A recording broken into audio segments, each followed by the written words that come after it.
Hello guys, स्वागत है आपका एजुकेशन ज्ञान यूट्यूब चैनल के अंदर। मैं सौरभ एक बार फिर आपके साथ। दोस्तों, आज जो हम पढ़ने वाले हैं बीए थर्ड ईयर एजुकेशन का यूनिट सेकंड का चैप्टर नंबर सेकंड। चैप्टर का हमारा नाम है शिक्षा के विभिन्न स्तर पर नियोजित व्यय एवं व्यय के सामान्य उद्देश्य। व्यय मतलब क्या होता है? देखिए, व्यय मतलब होता है खर्च, यानी कि जो खर्च हुआ है शिक्षा के ऊपर, जो खर्च हुआ है या फिर उनके स्तर जो है उनके ऊपर जो खर्च हुआ है। और नियोजित व्यय की अगर हम बात करें तो इसका मतलब होता है योजनागत खर्च, यानी योजना बनाने के बाद किसी योजना के ऊपर पैसे खर्च करना। और इसके विभिन्न स्तर में क्या क्या पढ़ेंगे आज हम? प्रारंभिक स्तर, माध्यमिक स्तर, उच्च तकनीक एवं व्यावसायिक स्तर। ये विशेष रूप से जो है 10वीं तथा 11वीं पंचवर्षीय योजना के संदर्भ में दिया गया है। तो सबसे पहले आती है इसकी भूमिका। किसी भी राष्ट्र की प्रगति उसकी शिक्षा पर ही निर्भर करती है। कोई भी देश, कोई भी राष्ट्र अगर चाहता है अपने आप को डेवलप करना, तो जाहिर सी बात है उस देश की जो है शिक्षा व्यवस्था काफ़ी अच्छी होनी चाहिए, तभी वो अपने आप को डेवलप कर सकता है। आर्थिक विकास समाज का आधार स्तंभ शिक्षा को ही माना गया है। जाहिर सी बात है अगर शिक्षा होगी तो वो कुछ ना कुछ करेगा भी शिक्षा को ग्रहण करने के बाद, तो उससे जाहिर सी बात है कि वो पैसा ही कमाएगा। जो भी राष्ट्रीय विषयों में अपनी अलग पहचान बनाना चाहते हैं, उनके पास शिक्षा पर निवेश करने के अतिरिक्त कोई दूसरा विकल्प नहीं है। ठीक है, क्लियर है? तो भारत ने जो है सन 1947 ईस्वी में स्वतंत्रता प्राप्ति के बाद विकास के लिए काफ़ी योजनाएं बनाई और हर योजना में जो है शिक्षा के विकास पर बल दिया, ताकि शिक्षा को और बढ़िया से बढ़िया बनाया जाए, उसको मजबूत किया जा सके। वास्तव में जो है शिक्षा की कोई भी योजना मजबूत वित्त प्रबंधन योजना के बिना अधूरी है। मान लीजिए हमने कोई शिक्षा योजना बना ली है, तो अगर हमारे पास पैसा ही नहीं है वित्त प्रबंधन योजना, ठीक है, हमारे पास पैसा ही नहीं है उसके ऊपर खर्च करने के लिए, उसको डेवलप करने के लिए, तो वो व्यवस्था हमारी बेकार है बिल्कुल। ठीक है, तो इसलिए इसके लिए हमें एक मजबूत वित्त प्रबंधन योजना मिलनी चाहिए, हमारे पास होनी चाहिए। और साथ साथ ही ये सभी शिक्षक योजनाएं जो है राष्ट्रीय में उपलब्ध आर्थिक तथा मानव संसाधन की सीमा को ध्यान में रखकर बनाई जाती है। ठीक है, यानी कि ऐसी योजना ना हो जिसको मानव कर ना सके, ऐसी योजना बनाई जाए जिसको मानव कर सके, तो उन सब चीज़ को ध्यान अच्छे तरह से रखा जाता है। तो अब इसका आता है फर्स्ट पॉइंट हमारा। शिक्षा के वित्त प्रबंधन में विचार करते दो प्रकार के संदर्भ हमें स्पष्ट होते हैं, यानी दिखाई देते हैं। तो वित्त प्रबंधन क्या है? यानी कि शिक्षा में पैसे लगाने के विचार में हमें दो प्रकार की चीज़ें दिखाई देती हैं। पहला आता है साधन, तो दूसरा है व्यय यानी खर्च। यानी शिक्षा का व्यवस्था अच्छी करनी है तो सबसे पहले उसके साधन होना चाहिए, यानी अच्छी किताबें, स्कूल अच्छे, ये सब चीज़ें जो हैं इसमें जो भी आती हैं एक्सेट्रा। और साथ साथ ही व्यय, यानी कि उसके ऊपर खर्च कैसा करना है, कितना खर्च करना है। अगर खर्चा नहीं होगा तो साधन नहीं आ पाएगा, साधन नहीं होगा तो बच्चे पढ़ नहीं पाएंगे सही से। तो ये सब चीज़ें इसमें बताई गई हैं। और साधन की बात करें तो साधन दो प्रकार के होते हैं। पहला मानव संसाधन और दूसरा होता है वास्तविक संसाधन। तो मानवीय संसाधनों का संबंध मानव शक्ति तथा योग्य कुशल वर्ग से है, यानी कि जिसके अंदर कुछ खूबी है अपने अंदर से, खुद मानव के अंदर ही वो खूबी है, तो उसको हम मानव संसाधन कहते हैं। जैसे कि हम बात करें, और साथ साथ ही इसके अंदर जो है ऐसे लोग भी आते हैं जो प्रशिक्षण, पर्यवेक्षण मतलब होता है देख रेख करना, यानी कि जो चीज़ को देख रेख करे, इस चीज़ को सही से देख सके मानव संसाधन को। निर्देशन यानी डायरेक्टर जो होता है, तथा शिक्षा प्रशासन के लिए आवश्यक होते हैं, इन सब चीज़ों के लिए आवश्यक होते हैं। और वास्तविक संसाधन की बात करें तो वास्तविक संसाधन दो प्रकार के होते हैं। पहला होता है भौतिक तथा दूसरा होता है पूंजीगत। भौतिक संसाधन में जो है, भौतिक संसाधन में विद्यालय अथवा शिक्षक भवन आते हैं। जैसे कि इसके अंतर्गत जो आते हैं कक्षा, यानी क्लासरूम कैसा है, और उपकरण जो बच्चे पढ़ रहे हैं उसको किस तरह पढ़ाया जा रहा है। फर्नीचर हो गया, डेस्क वगैरह, स्टूल, मेज, कुर्सी जो भी हैं। प्रयोगशाला हो गया, यानी कि लैब हो गई हमारे। पाठ्य पुस्तक, किताबें, सहायक पुस्तक, उपकरण आदि इसमें शामिल होते हैं भौतिक संसाधन के अंदर। और जो इसी का सेकंड है पूंजीगत संसाधन, इसमें जो है वित्त संबंधी साधन होते हैं। पूंजीगत साधनों से प्राप्त धन को व्यय के विपरीत, जो कि शिक्षा संगठन में किए जाने वाले खर्च का निर्देश करता है। यानी शिक्षा में जो किए जाने वाले, जो शिक्षा संगठन जो है उसमें खर्च किए जाने वाले को जो निर्देश करता है, देख रेख करता है, देखता है, उसको जो है पूंजीगत साधन कहते हैं। अब हम बात करें भारत की पंचवर्षीय योजना, तो भारत की पंचवर्षीय योजना में यह स्वीकार किया गया कि स्वतंत्रता, सामाजिक न्याय और समान अवसर के मूल्यों पर आधारित सामाजिक व्यवस्था के निर्माण में था। आर्थिक विकास और तकनीकी प्रगति में सफलता लाने हेतु सार्वजनिक महत्वपूर्ण अंग एकमात्र शिक्षा ही है। ये बात जो है मुख्य रूप से तीसरी पंचवर्षीय योजना में कही गई थी। कौन सी? कि तकनीक प्रगति में सफलता लाने के लिए जो है सार्वजनिक महत्वपूर्ण अंग एकमात्र शिक्षा ही है। यानी कि तकनीकी प्रगति को लानी है या कोई सी प्रगति हमें लानी है तो शिक्षा को हमें महत्व देना ही होगा। ये तीसरी पंचवर्षीय योजना में कहा गया। अतः अंत में अगर हम बात करें तो शिक्षा में जो है विभिन्न स्तर, यहाँ पे आता है नियोजित व्यय। यहाँ पे अब दूसरा टॉपिक हमारा शुरू होता है नियोजित व्यय का। अब तक हमने जो पढ़ा वो पढ़ा योजनागत खर्च। नियोजित व्यय का मतलब यानी योजना बनाकर जो खर्च किया जाता है, ठीक है। शिक्षा के विभिन्न स्तरों पर नियोजित व्यय की अनिवार्यता से इनकार नहीं किया जा सकता, यानी कि वही बात है जो हम शिक्षा योजना बनाएंगे उसके ऊपर जाहिर सी बात है खर्च तो करना ही पड़ेगा, तभी वो सक्सेस हो सकेगी, नहीं तो वो सक्सेस नहीं हो सकती। नियोजित व्यय के सामान्य उद्देश्य के दृष्टिकोण से देखा जा सकता है। कुछ पॉइंट दिए गए हैं यहाँ पे, इसको पढ़ना होगा हमें। देश के सांस्कृतिक, सामाजिक और आर्थिक विकास में शिक्षा की भूमिका निर्धारण करना, ये इसका पहला उद्देश्य है किसका, नियोजित व्यय का, ठीक है, खर्च करने के लिए। तो यह निर्धारित करना कि वर्तमान शिक्षक पद्धति, शिक्षक सुविधा किस सीमा तक देश की शिक्षक आवश्यकताओं की पूर्ति करती है, यानी कि वर्तमान की जो शिक्षा है वो किस हद तक मतलब हमारे लिए सही है, उसको बढ़ाने की ज़रूरत है या नहीं है। तो बढ़ाई जाएगी तो जाहिर सी बात उसमें कुछ और भी पैसा लगाया जाएगा, क्योंकि नई नई किताबें छपना ये सब चीज़ें तो उससे बहुत ज़्यादा खर्चा आ जाता है।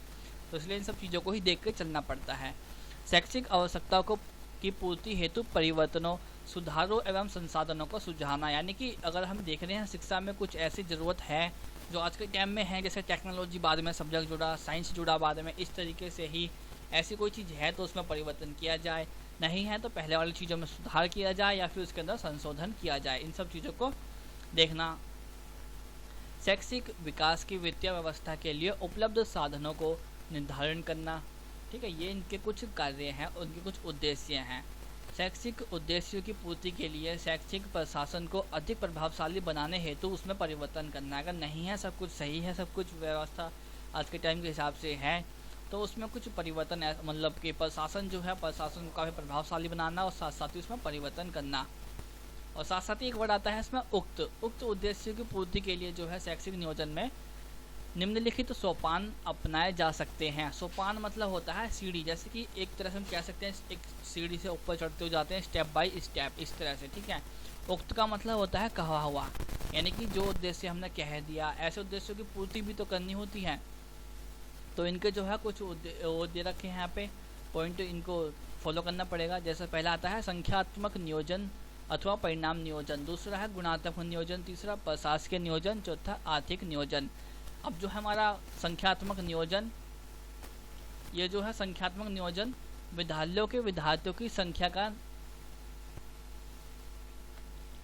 सॉरी गाइस थोड़ी तकनीक खराबी आ गई थी, मैंने सही कर दिया है। तो शुरू से करते हैं। संख्यात्मक नियोजन का संबंध जो है विद्यार्थियों की संख्या से है। इसके अंतर्गत क्या आता है, तो नामांकन यानी कि एडमिशन करवाना, विद्यालय छोड़ने वाले विद्यार्थियों की संख्या कितनी है, कब छोड़ के गए, ये बायोडाटा रखना, उन सब चीज़ों का, अध्यापन तथा पर्यवेक्षण कर्मचारी वर्ग, भावनाएं वैसे ठीक है, भावना प्रयोगशाला तथा फर्नीचर का निर्देश करता है, यानी कि इन सब चीज़ों की देखरेख करता है, फर्नीचर को, इन सब चीज़ों को ही ये देखता है, इन सब चीज़ों की संख्या रखता है, कितने फर्नीचर बनाने हैं, कितनी प्रयोगशाला देखनी है, कर्मचारी वर्ग या फिर देखरेख करने वाला कितने रखने हैं कितने नहीं, ये सब इसके अंतर्गत आते हैं। ये आपका भवनों है, ठीक है, ये भी गड़बड़ हो गया था। दूसरा आता है इसमें गुणात्मक नियोजन। गुणात्मक नियोजन का संबंध जो है शिक्षा के उद्देश्य और पाठ्याचार्य, पाठ्यक्रमों, प्रणालियों, अध्यापक प्रशिक्षण, अनुसंधान और साथ साथ ही जो हमारे अध्यापन उपकरण होते हैं, यानी जिससे हम पढ़ते हैं, जैसे कि आपने ग्लोब वगैरह देखा होगा ज्योग्राफी पढ़ाते समय, स्कूल में कहीं ना कहीं यूज़ होता है वो, तो उन सब चीज़ों के बारे में बताया गया है। उपकरण मतलब सारे औजार ऐसे हों जिनसे पढ़ाया जा सके, तथा पाठ्य पुस्तकें आदि से संबंधित रहता है क्या, गुणात्मक नियोजन। तीसरा आता है इसका प्रशासकीय नियोजन। इसके अंतर्गत जो है विभिन्न स्तर पर शिक्षा के प्रशासन, पर्यवेक्षण की व्यवस्था तथा अशासकीय समस्याओं संबंधी कार्यवाही इसके अंदर शामिल होती हैं प्रशासकीय नियोजन के अंदर। फिर आता है हमारा आर्थिक नियोजन, जो कि लास्ट है इसका, चौथा, ठीक है। तो आर्थिक नियोजन का संबंध जो है आय के साधनों तथा शिक्षा पर होने वाले खर्च से होता है। इसमें मुख्य रूप से क्या है कि देखिए कुछ नहीं है, संख्यात्मक है तो संख्या जुड़ा हुआ बच्चों की संख्या से वगैरह से, गुणात्मक है तो इसमें इसके गुण देखे गए हैं, मतलब किस तरीके से है, पाठ्याचार्य गुण, पाठों का, उपकरण उसका, अध्यापक का, सब चीज़ इसमें देखी गई है। प्रशासन है तो प्रशासन जाहिर सी बात है वो शिक्षा के प्रशासन कैसे कैसे स्तर पर कैसे चल रहे हैं, उनकी देखरेख करना, इन सब की समस्याओं पर कार्रवाई होती है।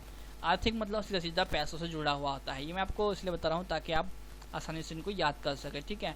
और शिक्षा पर होने वाले खर्च से संबंधित होता है। सामान्य शैक्षिक नियोजन कई चरणों में संपादित होता है, जिनमें कुछ मुख्य इस प्रकार हैं। ठीक है, इसके अंदर भी आते हैं तो ये दिखा रखा है कि योजना का सबसे पहले आता है रूपरेखा का निर्धारण, यानी कि योजना की रूपरेखा हम कह सकते हैं। फिर आता है योजना का अंगीकरण, फिर उसका अंग बनाना। तो यहाँ मतलब बताया जा रहा है किस तरीके से उसका स्ट्रक्चर बनाया जाता है, फिर बाद में उसको लागू किया जाता है। पहले योजना का रूपरेखा तैयार की जाती है, फिर योजना का अंगीकरण तैयार किया जाता है, उसका अंग बनाया जाता है, यानी कि फिर आता है योजना का कार्यान्वयन, उसके अंदर कोई कार्य और करना है तो वो सब चीज़ें। फिर आता है इसका मूल्यांकन, निष्कर्ष निकाला जाता है लास्ट में। तो योजना की रूपरेखा सबसे पहले इन चारों को स्पष्ट करके हम पढ़ेंगे। तो सबसे पहले आता है योजना की रूपरेखा। तो इसमें स्पष्ट है कि किसी निर्धारित समय विधि में उपलब्ध शैक्षिक सुविधाएं, सामान्य और समस्या तथा भविष्य की आवश्यकताओं का अध्ययन करने के बाद योजना तैयार की जाती है। यानी कि पहले किसी चीज़ को देखना, किस तरह योजना बनानी है, क्या क्या चीज़ स्कूल में होनी चाहिए, क्या नहीं होनी चाहिए, भविष्य में कितनी ज़रूरत पड़ेगी उसकी, ये सब यहाँ पे योजना बनाई, उसकी रूपरेखा तैयार की। और ये योजना जो है लचीली बनाई जाती है, जिसमें आसानी से बाद में चेंज किया जा सके, जिससे कि योजना के अन्य चरणों में परिवर्तन, संशोधन तथा अनुकूलन संभव हो सके। ठीक है, संशोधन मतलब होता है चेंजिंग करना। फिर आता है योजना का अंगीकरण, उसका अंग बनाना एक तरह से हम कह सकते हैं। इसके बाद जो है विशेषज्ञों तथा जनता के रचनात्मक सुझाव हेतु योजना का प्रकाशन किया जाता है। ठीक है, यानी कि योजना बनाने के बाद जो मुख्य होते हैं उन सब चीज़ों को उनको दिखाया जाता है, ऊपर फाइल जाती है, मैं भी कह सकते हैं एक तरीके से।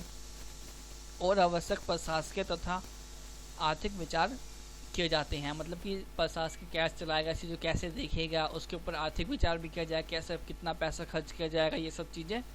और अंत जो है विद्यार्थी प्रक्रिया के माध्यम से संस्थागत रूप से अंगीकरण की प्रक्रिया संपन्न हो जाती है, यानी कि विद्यार्थी को भी ये चीज़ें देखनी पड़ती है। ठीक है, तो बाद में ये सब क्लियर हो जाता है। उसके बाद आता है योजना के कार्यक्रम का कार्यान्वयन, यानी कि कार्यक्रम मतलब होता है योजना का कार्य करना। ठीक है, इसका भी इसका एक ज़रूरी पक्ष है, जैसे कि इस प्रक्रिया के दौरान जो है योजना के कार्यक्रम को कार्यान्वयन किया जाता है, यानी कि इसमें कुछ नया ऐड करना है तो वो सब चीज़ भी इसमें ऐड की जा सकती है यहाँ पे आने के बाद।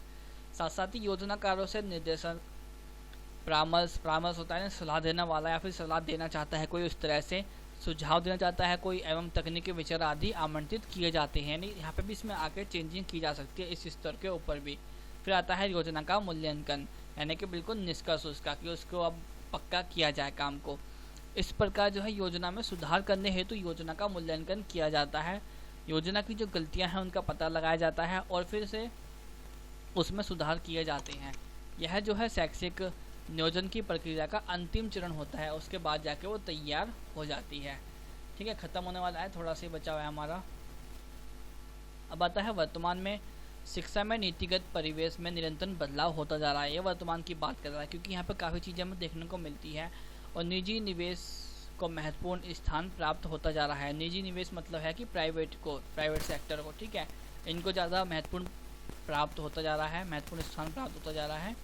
भारतीय परिवेश में आर्थिक सुधारों के बाद राजकोषीय घाटे को नियंत्रित करने की दृष्टि से सरकारी क्षेत्र में प्रमुख रूप से प्रारंभिक शिक्षा व माध्यमिक तथा उच्च शिक्षा, तकनीकी व व्यावसायिक शिक्षा में निजी निवेश की सहायता ली जा रही है। यानी कि कुछ चीज़ें ऐसी भी हैं जो गवर्नमेंट कॉलेज नहीं पूरी कर पा रहा, तो उसके लिए जो है प्राइवेट सेक्टर भी चलाए जा रहे हैं। कुछ प्राइवेट इंस्टीट्यूट, कुछ प्राइवेट कॉलेज भी बड़े बड़े स्तर पर खोले जा रहे हैं। ठीक है, फिर आता है इसमें शैक्षिक वित्त सुधार नीति के दो प्रमुख आयाम हैं। तो इसमें जो है वित्त सुधार नीति के बताया जा रहा है सीधा। तो वित्त सुधार नीति जो है उसके दो आयाम हैं। पहला है गैर सरकारी सूत्रों से धन जुटाना, यानी कि जो सरकारी तंत्र नहीं है, कोई प्राइवेट सेक्टर हो गया उस तरीके से। दूसरा है सार्वजनिक संस्थानों में सुधार करना, इस तरीके से भी धन जुटाया जा सकता है। थोड़ा सा ही बचा है, बस खत्म हो गया। ठीक है, तो आर्थिक ढांचे में सुधार के लिए अंतर्राष्ट्रीय वित्तीय संस्थानों, विशेष रूप से जो है विश्व बैंक, वर्ल्ड बैंक की यहाँ पे विशेष रूप से बात की गई है, जो कि 1994 से मुख्य रूप से इस चीज़ में उभर के आया है। इसने जो है विकासशील देशों को सुझाव भी दिए थे कि निजी संस्थानों के विकास द्वारा उच्च शिक्षा के संस्थानों को बढ़ावा दिया जाए, यानी कि प्राइवेट सेक्टर के द्वारा जो उच्च शिक्षा है, हाई लेवल की, आपकी ग्रेजुएशन की या फिर मास्टर डिग्री कोई भी ले लीजिए, उसको बढ़ावा दिया जाए। ये वर्ल्ड बैंक ने कुछ बातें अपना सामने रखी हैं।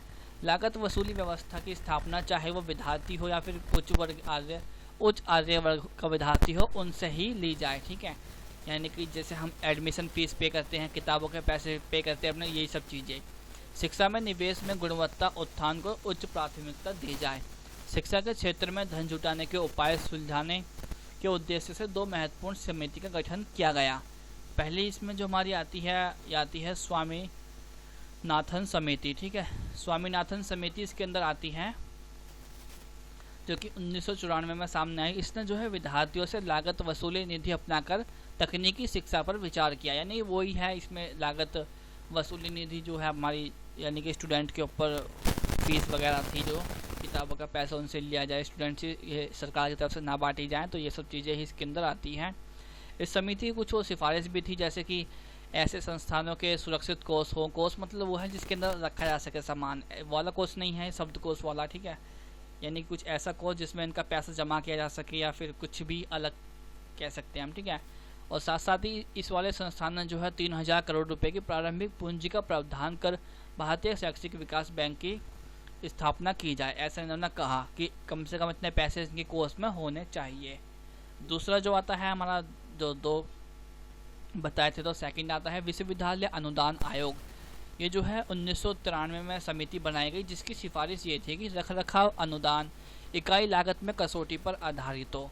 साथ साथ ही इस अनुदान का कोई स्वीकार्य स्तर निश्चित कर दिया जाए। सरकार केवल रखरखाव अनुदान और महंगाई भत्ता देने का दायित्व उठाए। महंगाई भत्ता मतलब होता है सैलरी वैसे। ठीक है, तो इन सब चीज़ का जो सैलरी वगैरह का है, ये दायित्व सरकार उठाए, यानी कि जो टीचर वगैरह होंगे उनको पैसे देने के लिए, सैलरी देने के लिए। इन दोनों समितियों द्वारा मतलब एक बात सुधारी गई है, बिल्कुल स्पष्ट है, जो कि उच्च शिक्षा क्षेत्र में फिजूल खर्ची रोककर जो है संसाधन बचाए जाएं। ये बात दोनों में स्पष्ट रूप से दिखाई गई है। दूसरी, सरकार के अतिरिक्त जो है अन्य स्रोतों से साधन जुटाए जाएं। जो सरकार साधन दे सकती है वो सरकार से लिए जाएं। संसाधन जुटाने का फ़ायदा क्या होगा? इससे क्या होगा कि इससे निजी क्षेत्र को प्रोत्साहन मिलेगा, मोटिवेशन मिलेगा उसको निजी क्षेत्र को, तो प्राइवेट सेक्टर ज़्यादा खुलेंगे। इससे लागत वसूली पद्धति को अपनाना जाएगा और दूरस्थ शिक्षा जो है प्रणाली को प्रोत्साहन मिलेगा। दूर शिक्षा कह लीजिए, दूरस्थ शिक्षा, बात एक ही होती है। दूरस्थ शिक्षा होती है इग्नू की शिक्षा वगैरह। ठीक है, उसको हम दूरस्थ शिक्षा कहते हैं। और जो आता है इसमें गैर संस्थागत संरचना, उसको हम मुक्त विश्वविद्यालय भी कहते हैं, जैसे कि हमारा ड्यू एसओएल हो गया। ठीक है, ड्यू अलग है, एसओएल अलग है, वैसे है दोनों एक ही चीज़, पर हम इसमें मुख्य रूप से एसओएल को बताएंगे क्योंकि वो ओपन यूनिवर्सिटी है। ऐसे ही इग्नू है, तो आदि के माध्यम से जो है उच्च शिक्षा की व्यवस्था को बढ़ावा मिला है। जाहिर सी बात है, जो लोग नहीं पढ़ सकते या फिर जो लोग पढ़ना चाहते हैं, उनकी एज निकल चुकी है, वो लोग इसमें आके पढ़ सकते हैं। राष्ट्रीय एवं प्रदेश स्तर पर मुक्त विश्वविद्यालय स्थापित किए गए हैं। भारत की उच्च शिक्षा व्यवस्था में मुक्त विश्वविद्यालय और पत्राचार पाठ्यक्रम के सहायक लेने का तरीका अपनाया गया है। अब आता है इसमें 11वीं पंचवर्षीय योजना में शिक्षा का वित्त पोषण। ये छोटा सा टॉपिक बचा है, बस फिर ये क्लियर हो गई है। वीडियो 18 मिनट की हो चुकी है हमारी। तो 11वीं पंचवर्षीय योजना में क्या दिखाया गया है कि भारत सरकार द्वारा जीडीपी का 6% खर्च करने की योजना है। ठीक है, जीडीपी का जो है 6% शिक्षा के ऊपर खर्च किया जाएगा। यह 11वीं पंचवर्षीय योजना में निर्धारित किया गया। 2004 में प्राथमिक शिक्षा के लिए प्रमुख केंद्रीय शुल्क पर 2% का, यहाँ पर 2 है, ठीक है, 2% का उपकर, और बजट 2007 में माध्यमिक और उच्च शिक्षा के लिए 1% उपकर शुरू किया गया, यानी कि बाद में बढ़ाया गया। 11वीं योजना में जो है केंद्र सरकार ने शिक्षा के लिए मौजूदा मूल्यों में 2006 और 7 में 2.35 लाख करोड़ रुपए रखा है। इसका जो टारगेट रखा है वो 2.35 लाख करोड़ रखा है 11वीं पंचवर्षीय योजना में। ठीक है, जो कि 2006 और 7 के अंदर की बात है। इस प्रकार जो है लगभग खर्च का लक्ष्य 2006 और 7 में मूल्यों पर 0.54 लाख करोड़ के 10वीं पंचवर्षीय योजना से 4 गुना अधिक वृद्धि की गई। यानी कि 10वीं जो पंचवर्षीय योजना थी उसके अंदर 0.54 लाख करोड़ इसका आंकड़ा रखा गया था, शिक्षा पे इतना खर्च करना है। लेकिन उसके बाद 11वीं पंचवर्षीय योजना में ये 2.35 करोड़ लाख रुपए हो गया, यानी उसका लगभग 4 गुना हो गया। ठीक है, और 11वीं पंचवर्षीय योजना में 50% प्राथमिक शिक्षा पर खर्च होएगा और साक्षरता है 20%, माध्यमिक शिक्षा और उच्च शिक्षा पर 30%। ठीक है, ये इन सब चीज़ों के लिए है, जिसके अंदर उच्च शिक्षा के साथ साथ में तकनीकी शिक्षा भी सहित है, इंक्लूड है इसके अंदर। ठीक है, और इसके साथ ही वीडियो भी समाप्त होती है। उम्मीद करता हूँ वीडियो समझ में आई होगी, पसंद आई होगी। समझ में या पसंद आई हो तो वीडियो को जरूर लाइक कीजिएगा बाकी कुछ आपके क्वारी है तो आप पूछ सकते हैं कमेंट करके, कोई क्वेश्चन हो तो। बाकी दोस्तों मिलते हैं जल्दी अगली वीडियो में। सारी वीडियो आपको डिस्क्रिप्शन में लिंक मिल जाएगा, नहीं तो एंड स्क्रीन में अब तक आ चुका होगा और ऊपर आई बटन पे भी मिल जाएगा, वहाँ से जाकर भी देख सकते हैं। मिलते हैं जल्दी अगली वीडियो में। Thank you guys.